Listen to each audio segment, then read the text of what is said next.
नमस्कार, मी वृषाली पाटील बातमीपत्रात आपलं स्वागत करते। सुरुवात करू एका महत्त्वाच्या ब्रेकिंग बातमीने। बीडमधील हत्या प्रकरणात एसआयटी आणि न्यायालयीन चौकशी होणार असं फडणवीसांनी म्हटलंय। वाल्मिक कराडचा खंडणी प्रकरणात सहभाग उघड आहे असं देखील फडणवीस म्हणतात। हत्या प्रकरणात वाल्मिक कराडचा संबंध असल्यास सोडणार नाही असं देखील फडणवीसांनी म्हटलंय। हत्या प्रकरणातील मास्टरमाइंडवर कारवाई करणारच असा इशारा फडणवीसांनी दिलाय।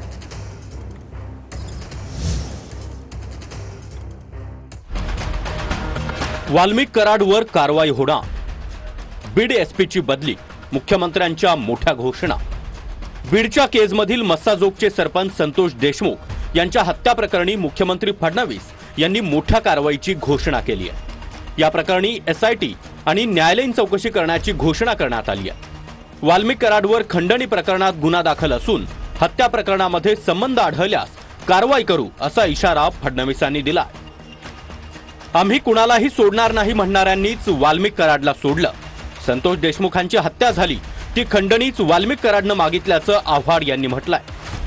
आपण वारंवार वाल्मिक कराडचं नाव घेतलं म्हणून नाव घेऊन सांगतो की या गुन्ह्यामध्ये एका गुन्ह्यात तर त्याचा पुरावा दिसतोच आहे, त्याच्यावर कारवाई होणारच आहे, पण याही गुन्ह्यामध्ये जर वाल्मिक कराड बद्दलचे पुरावे असतील याचा विचार न करता कारवाई केली जाईल।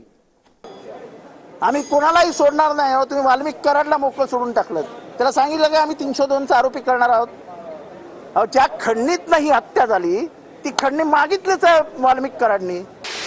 वाल्मिक कराडच्या फोन मधल्या गोष्टी बाहेर येऊ नये म्हणून वाचवणार। वाल्मिक कराड खास माणूस असल्याचं मंत्रिमंडळातीलच व्यक्ती सांगतो, त्यामुळे धनंजय मुंडेंना हे सरकार घाबरतंय का असा सवाल आव्हाडांनी केलाय। धनंजय मुंडेला देखील हे सरकार घाबरते की काय अशी परिस्थिती आता महाराष्ट्रात निर्माण झाली आहे। मुख्यमंत्र्यांना असं म्हणायचं आहे का की धनंजय मुंडे आणि वाल्मिक कराडचा काहीच संबंध नाही? Valmik Karad is a serial killer, विकृत आहे, तो सायकोपॅथ आहे। रामन राघव ज्या मानसिकतेचा होता त्याच मानसिकतेचा वाल्मिक कराड आहे। संतोष देशमुख हत्या प्रकरणाची चौकशी 3 ते 6 महिन्यात पूर्ण करू असं आश्वासन फडणवीसांनी दिलंय। तर माझ्या भावाचा उद्या 13व्याचा विधी आहे, उद्यापर्यंत सर्व आरोपींना जेरबंद करा अशी मागणी संतोष देशमुखांचे भाऊ धनंजय देशमुख यांनी केली आहे। एसआयटी या प्रकरणाची पूर्ण चौकशी करेल, न्यायालयीन चौकशी देखील या संपूर्ण प्रकरणाची या ठिकाणी केली जाईल। टाइमलाइन आपण साधारणपणे 3 ते 6 महिन्यात पूर्ण करू। माझी आता एकच मागणी आहे की आरोपी उद्या संध्याकाळपर्यंत तुम्ही अटक केली पाहिजे। मग कशी यंत्रणा करायची तुम्हाला करून घ्या। उद्या संध्याकाळपर्यंत माझ्या भावाचा उद्या 13वा उद्या आहे, संध्याकाळपर्यंत तुम्ही सगळे आरोपी जेरबंद करा। मुख्य आरोपीला पाठीशी घालणारे बाहुबली मंत्रिमंडळात आहेत असं म्हणत संजय राऊतांनी सरकारवर निशाणा साधला। मुख्य आरोपीला अजून अटक का होत नाही असा सवालही राऊतांनी विचारला। जितेंद्र आव्हाड, आमदार सुरेश धस हे जे मागणी करतायत की मुख्य आरोपीला अटक करा, ती अद्याप का अटक होत नाही? आणि मुख्य आरोपीला पाठीशी घालणारे त्याचे जे बाहुबली आहेत ते देवेंद्र फडणवीस यांच्याबरोबर मंत्रिमंडळात मांडीला मांडी लावून बसले। धनंजय मुंडे कुठे लपून बसले माहिती नाही। धनंजय मुंडेंनी माध्यमांसमोर यावं, लोकांसमोर यावं असं आवाहन सुरेश धस यांनी केलंय। तर सुरेश धस म्हणतात तो आका कोण? धस यांना जो आका म्हणायचा आहे तो मंत्रिमंडळात असल्याचं आव्हाड यांनी म्हटलंय। हे जे आका आहेत ते त्यांचे शागिर्द आहेत, त्यांच्या शागिर्दावर एवढं सगळं होत असताना ते कुठे लपून बसलेले आहेत मला माहिती नाही।